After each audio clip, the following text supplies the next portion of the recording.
everyone, Does SuperCoach here with a bit of NFL SuperCoach Week 11 wrap and a Week 12 look ahead. Yep, what a wild week that was. As expected, Josh Allen goes Super Saiyan and so does Sean Tucker. As we all called. Crazy, right? Anyway, it was a wild week in SuperCoach world and in NFL world, of course. We had a bunch of injuries, a bunch of backup QBs.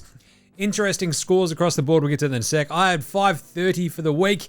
That's top 16%, so a bit of a drop back from last week.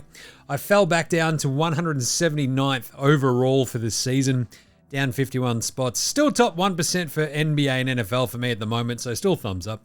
The Week 11 average score across SuperCoach was 435, which again tells you that there's a lot of folks just who lost interest very quickly. I'm just saying. The top 5%, though, the average there was 607. Top 10% was 588. So I'm just a little bit off the pace there. And I'll tell you what. Why was that, Jim? Well, my trades this week, I didn't make any, right? I figured we could keep our powder dry. We'll put JJ McCarthy on field up against Chicago. Their defense hasn't been that awesome. It's been fine. And JJ McCarthy decided to stink up the joint. So the point was I was always going to sort of try to jump off Danny Dimes into Josh Allen. I left it a week late. You live, you learn.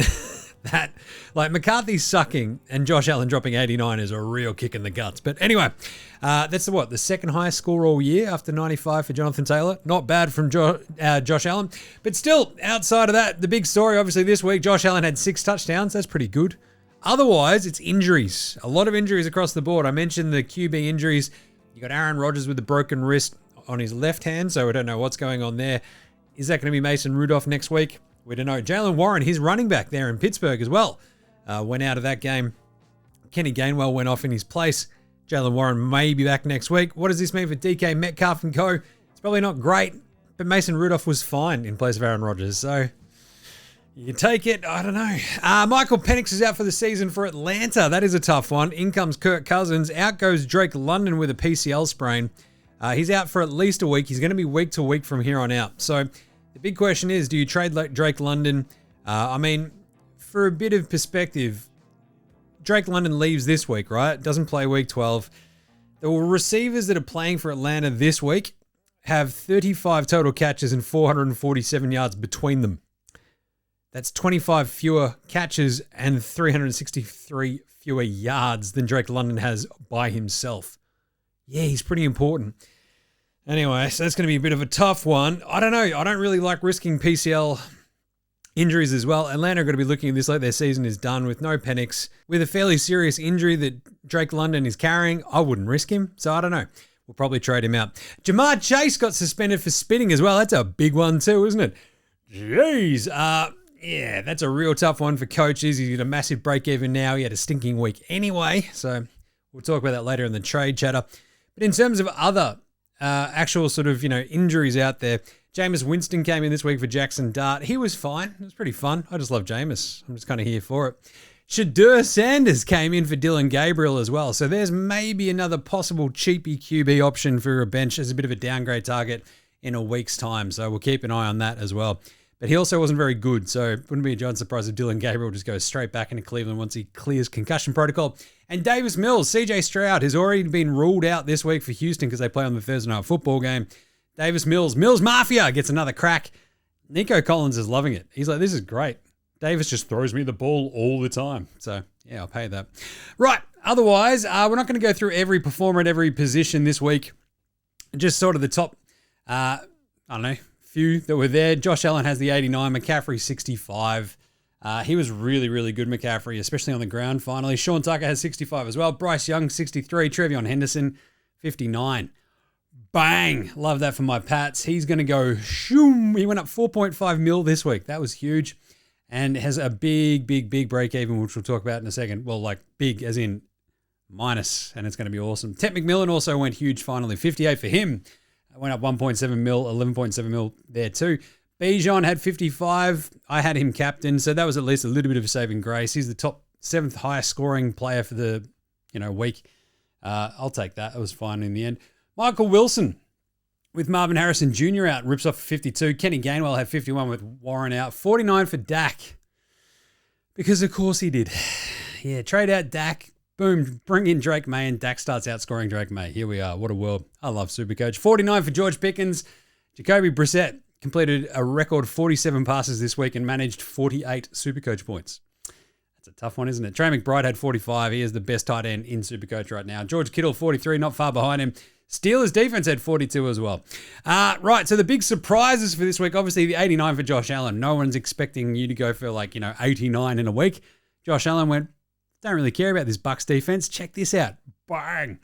Interesting one for him this week, though. He goes on the road to Houston, so I'll talk about that again in a second.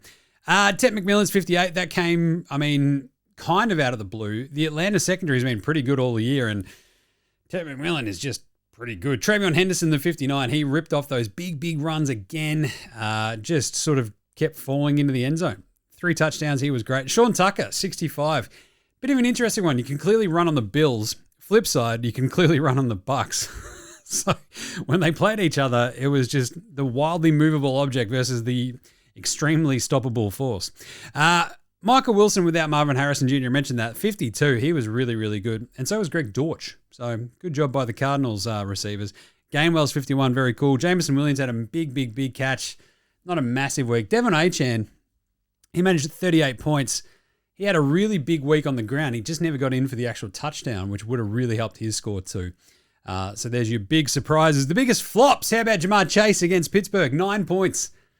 The Steelers' defense, especially in the secondary all year, has been pretty easy to throw on. This week it was not. T. Higgins was solid, but Chase, yeesh. Amon-Ra St. Brown managed only 10 points against the Giants. That's not right. He didn't play the Giants against the Eagles. There you go. Because that's who the Lions played. I know my stuff. Roman Dunze only managed 10 points for Chicago. That was a bit of a rough one. The Vikings just really... The defense for the Vikes was fascinating. Blitzing against Caleb Williams. So Lamar Jackson came back and only had the 13 points against Cleveland. Egg Booker had 13 against the Bills. Ashton Genty only managed 12 against Dallas. Justin Jefferson only had 17 against Chicago as well. That's because J.J. McCarthy managed 16. So, yeah. Brings up a big point about Justin Jefferson. Like, are we going to expect a big bounce back in the next few weeks for the Vikings? I think they might be okay. I don't know. It's a weird one. And Saquon only had 18 for the Eagles in that aforementioned Detroit game. Right, so the cash cows this week, keep an eye on Shador. He's priced at, the $3.5 million mark. He is essentially like, a wait and see because he just did not look very... He's at 3.7 mil. He scored, he threw 4 of 16 in that game. He managed to score 4 SuperCoach points. So, yeah... Don't know how much he's going to rise, but keep an eye on it because he might be a little bit better if they play him next week. Davis Mills is the big one. Break even to minus 38. He's at 9.4 mil. Stroud has already been ruled out for this week. Mills will get up to 11, 12 mil. There you go. And the problem is they'll bring CJ back after this week. So it already seems like that's the plan. So Davis Mills, break even to minus 38. It depends on how much you need to sort of generate a little bit of cash. Because there are other ones out there you can sort of still jump on. J.J. McCarthy's got a break-even 11. I think he'll be okay this week. Jackson Dart's still got a break-even of 9. He's at 21.4 mil. He could go up another 2-3 mil if he comes back for the Giants. So Jacoby Brissett's still making money as well. 17.4 mil. He's got a break-even of 7. For the running backs, Travion Henderson, absolutely massive. He's got a break-even of minus 47 this week. And they play Cincinnati. Now, you might have heard Cincinnati's defense is not very good because it isn't. You saw the Steelers crush them this week. You saw Kenny Gainwell just absolutely waltzing in everywhere, having a grand old time.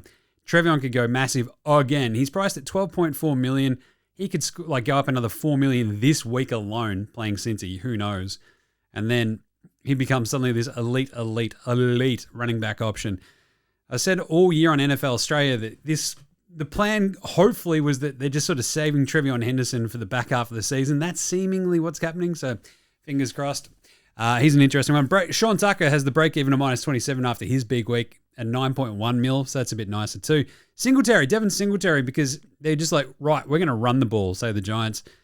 He's at 6.1 mil, break-even of minus 17. And Kenny Gainwell, with Jalen Warren sort of under a question mark, Gainwell's break-even is minus 12. He's at 7.7 million as well.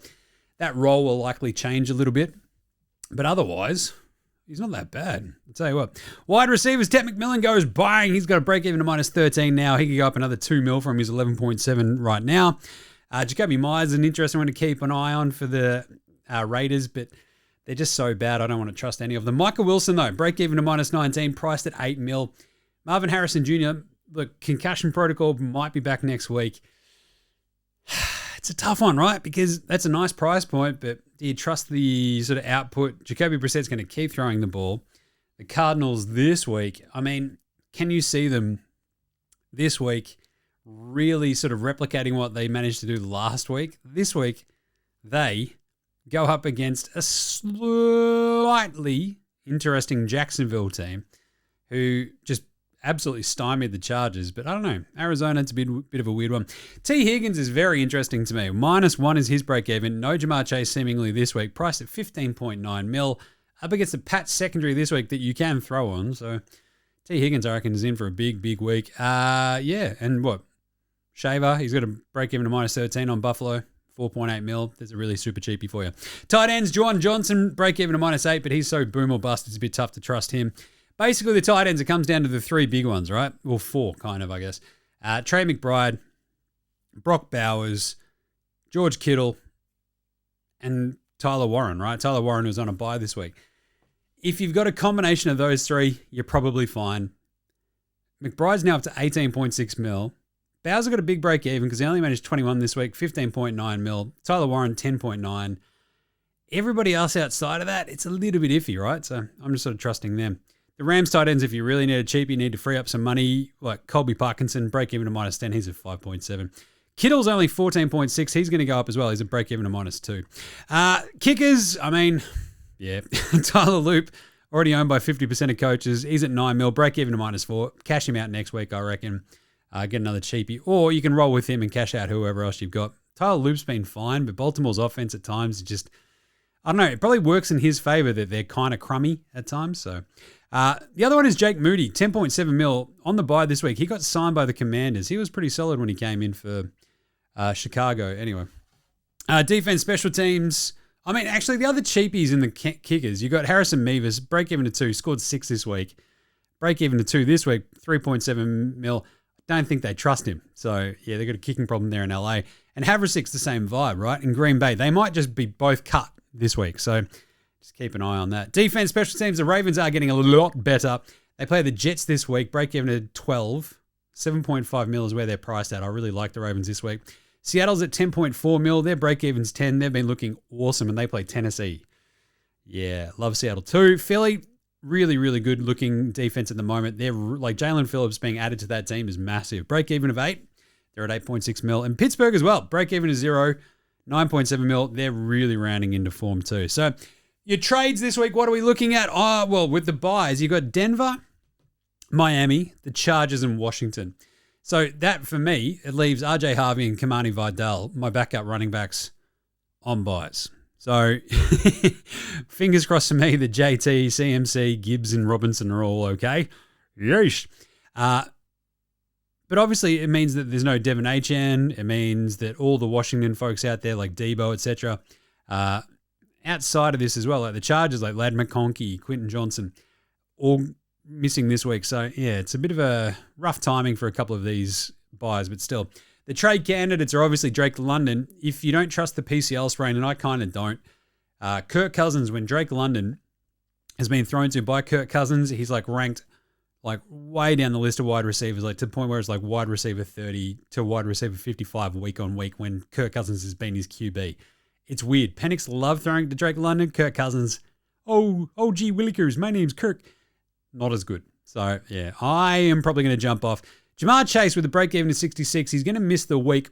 I will probably just pop him on the bench for the week just because it's I don't know. I feel like I've really got to get Josh Allen into my team somehow. I'll keep Chase there. I think I'd rather move Drake London on for the minute. Ashton Genty, probably got to trade him out. Break-even of 32. He was really bad against Dallas. He's the lowest point of contact yards from literally handoff in the entire NFL, right? So they give him the ball and he gets hit. This was the Dallas run defense this week and he couldn't score against them. It was brutal. Josh Jacobs also, he was another injury concern in Green Bay. He's got a break even of 57. thought he'd have a really good week this week. He didn't. 18.3 mil. I'd probably jump off there. And Justin Herbert, he's already under an injury cloud, and in his bye week, his break even is 85. So if you've got him in your team, you can probably jump off. I'm just saying, what is actually his ownership stat at the moment? Herbs is 4.2% owned. He's the 10th most owned QB in the league. So I'd probably jump off him. Elsewise, I mean, the big one, playing the schedule this week, look, you've got Baltimore versus the Jets. The Jets defense hasn't been that stinky. Like they led in 3 touchdowns to Trevion Henderson. Maybe this is a big Derrick Henry week or a big Lamar week. Keep an eye on that. Chicago versus Pittsburgh. Can Caleb Williams actually throw on the Steelers? Is that Steelers defense back? We're about to find out. Rome Odunze is a big question mark for me. I'll probably end up having to start him on field with like the Chase suspension and possibly depending on what I do with Drake London. So we'll see that. And for Pittsburgh, Kenny Gainwell against this Chicago defense.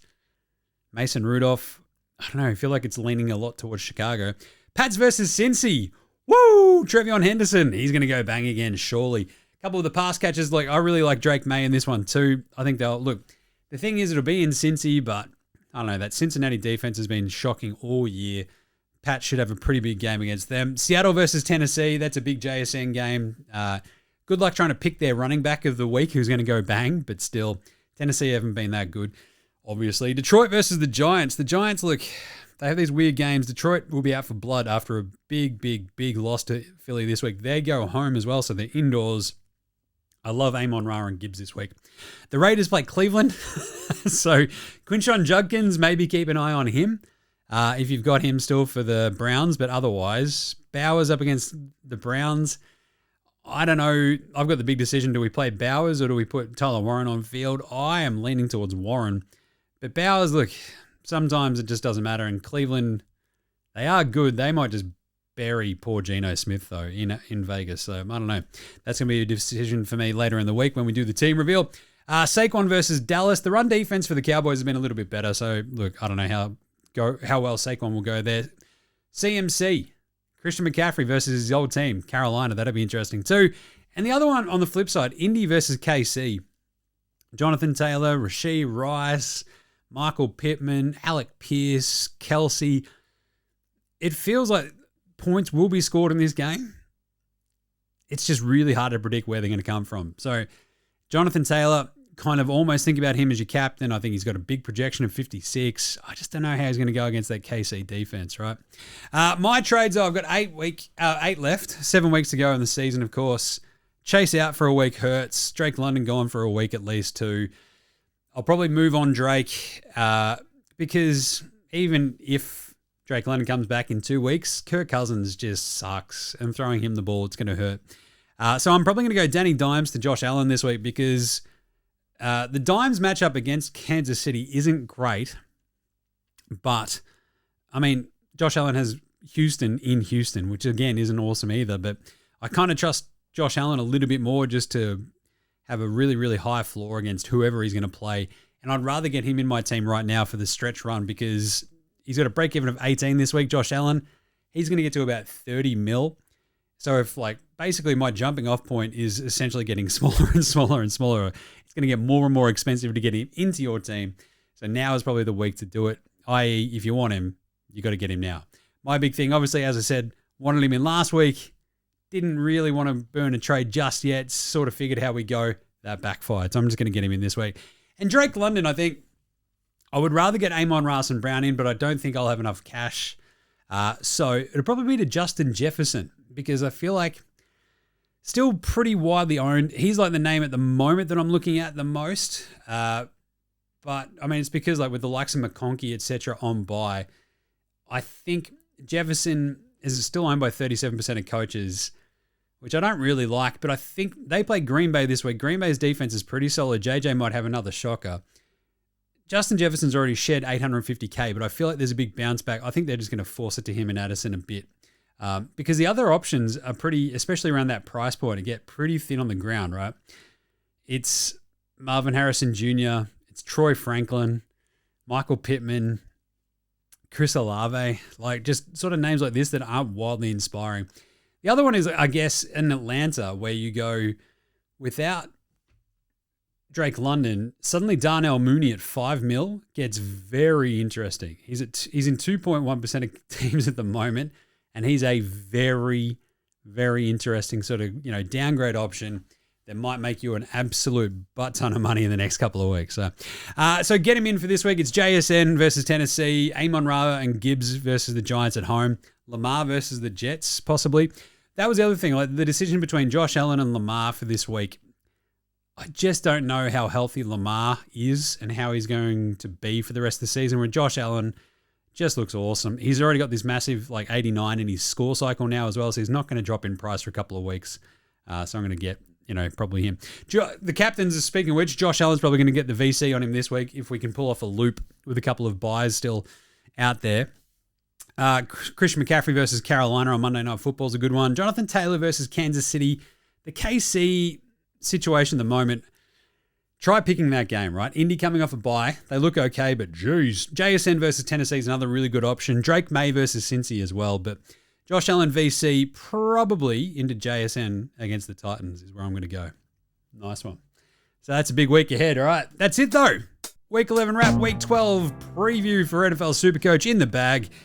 Check us out across all the socials, IG, Twitter, Facey, TikTok, YouTube. Get around NFL Straya and NBA Straya as well, of course. This has been Jim Does SuperCoach, top 1%, both NBA and NFL. Let's do it. All right, have a big Week 12. Fingers crossed. This is Jim Does SuperCoach. Happy SuperCoaching.